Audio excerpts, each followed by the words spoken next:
Today, I am in a ghost town in eastern Pennsylvania, Centralia, incorporated in 1866 and given the zip code 17927, is an abandoned coal mining village about 40 miles northeast of Reading. Now, Centralia had a problem.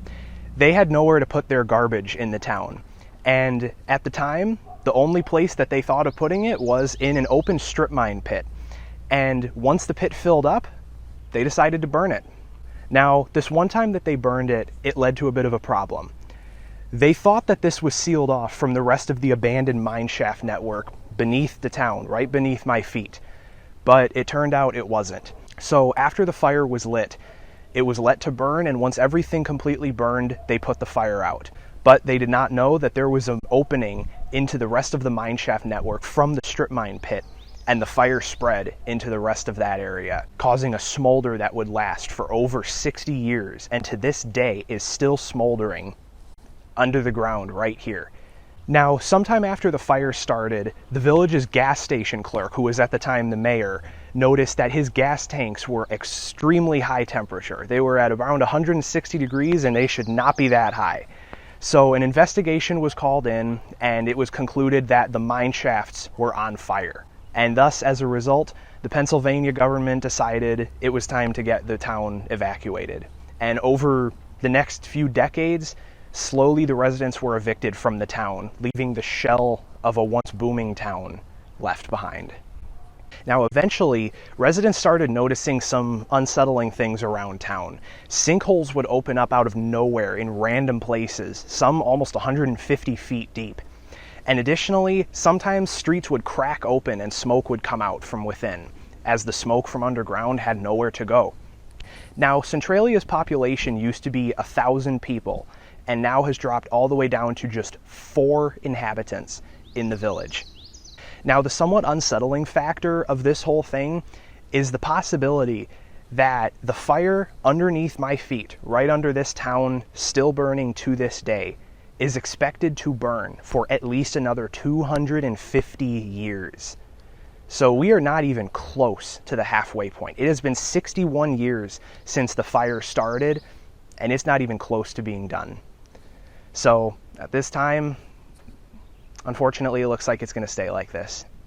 Now, despite all of the freakish stuff that's happened in the town regarding the mines, this is actually a pretty interesting place. It's a beautiful place, and as you can see, nature has taken over back from humanity. There's a lot of overgrowth and a lot of trees that are, a lot of streets that are falling into disrepair, but honestly, it's a beautiful place. I'm happy to have stopped here, and I'm happy to show you guys a little bit about it.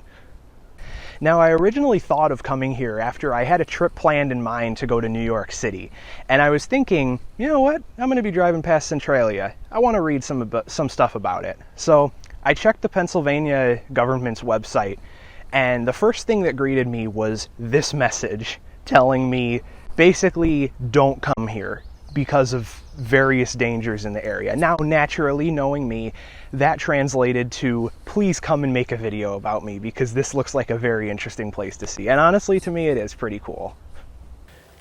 Now, something I find interesting is a long time ago, Route 61, just south of town, was a hot tourist destination for Centralia because of Graffiti Highway. But in 2020, as a result of the COVID-19 pandemic, the government decided that they wanted to cover it up for various reasons. So that is now covered up. There's gravel mounds everywhere. You can't see anything on it. But as a result of that, I don't know how I didn't expect this, but it's a pretty cool thing to find. As a result, Park Street, which is the street that I'm recording on, has become the new Graffiti Highway for Centralia. It isn't nearly as much covered in graffiti as 61 was, but it's getting there. So anyways, well, I thank you all for joining me in my adventure around Centralia, a long ways from home. And yeah, thank you for joining me.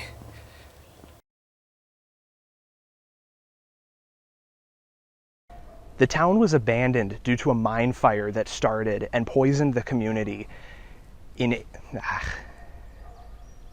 The town was abandoned due to a mine fire that started in 1962, right? So after the mine pit filled up, the fire department and the townspeople burned it.